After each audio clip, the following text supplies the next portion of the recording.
Hey everyone, it is Christina here. I hope you are having the most amazing day ever.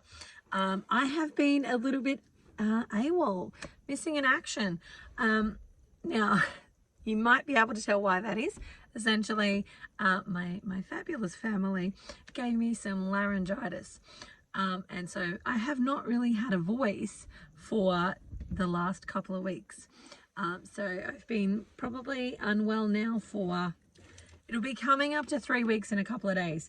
I'm not unwell in the sense of like feeling sick. It's just that my voice has not come back yet. So yeah, it's taken about 3 weeks, which has taken its toll on a whole bunch of different things. One of which is like, holy dooly, what a reminder of how much I hate sickness.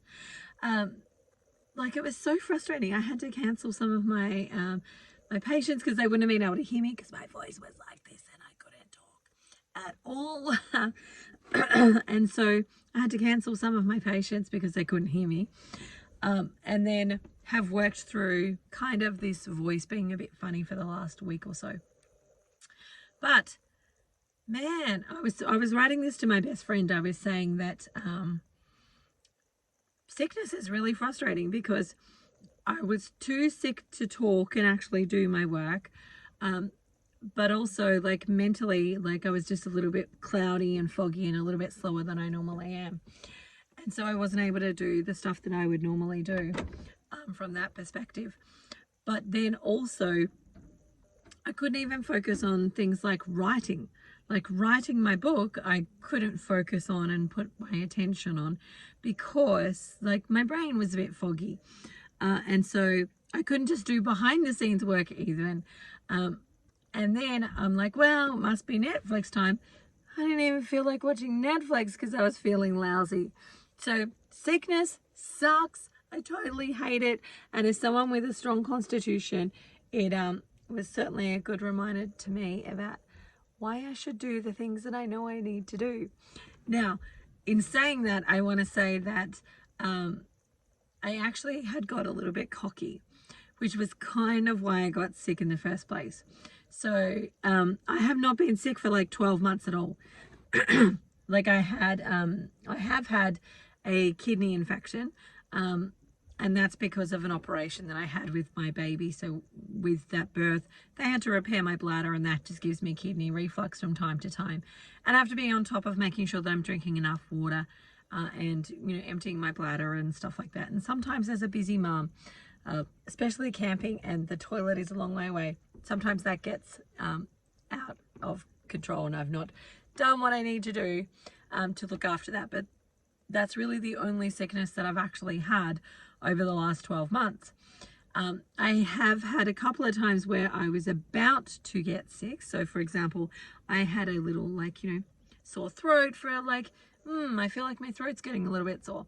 And I immediately jumped on eating liver. So I would go to the shop, buy some liver. And actually the interesting part about that was even before the sore throat came on, I would see the liver in the sort of places that we were shopping and go, I'm really attracted to that. I think maybe I should get some, but not do it until I got the sore throat. And then I'm like, nope, I'm going to do it.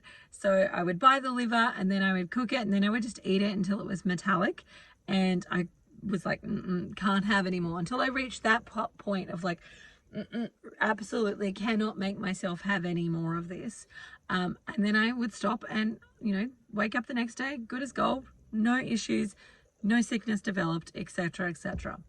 And so I did that a couple of times throughout the year, listening to that response system and, you know, being obedient to that. But this time I did not.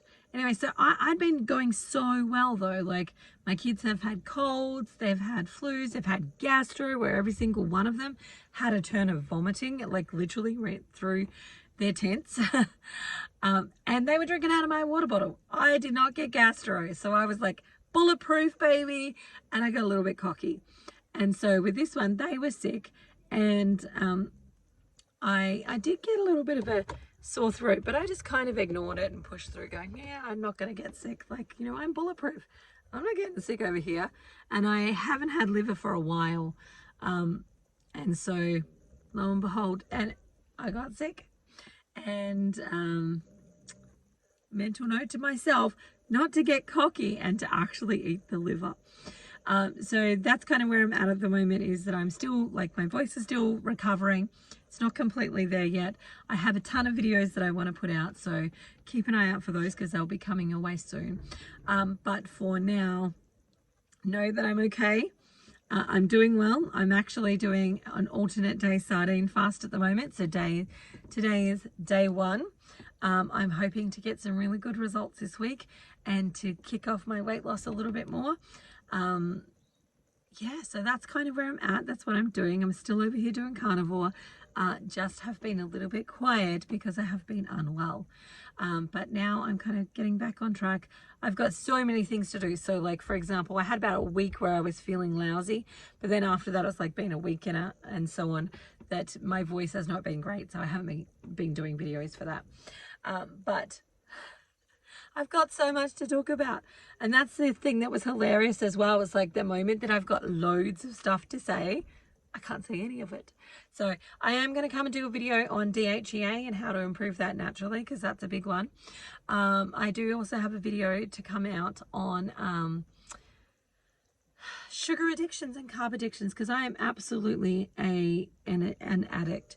Like, so not funny at how much of an addict I am. And I think probably that's the thing that's been a big part of this journey, is actually realizing how much my life has been I've had an addiction that is not recognized. So, and I'll talk about this more in that video, but food addiction and sugar addiction and processed food addiction, like it's not recognized as a psychological addiction yet. But when you go through and you look at, say, let's say you pull up you know, a quiz to do on alcohol addiction. Are you addicted to alcohol? Change the word from alcohol to whatever it is, whether it's sugar, whether it's carbohydrates, whether it's processed food.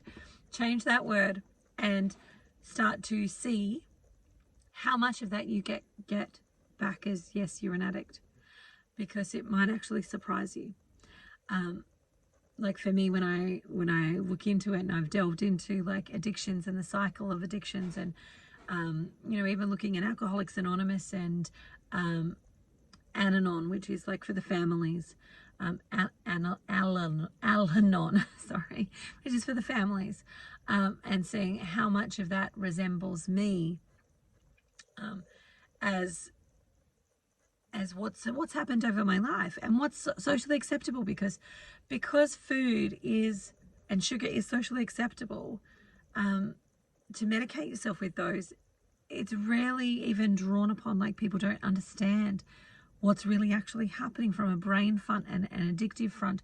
And then when you try and change it, how challenging it is to change it, because of these addictive behaviors that have gone on for so long and that nobody recognizes it either. That is not a recognized thing yet. Anyway, so I'm going to share about that and talk about that.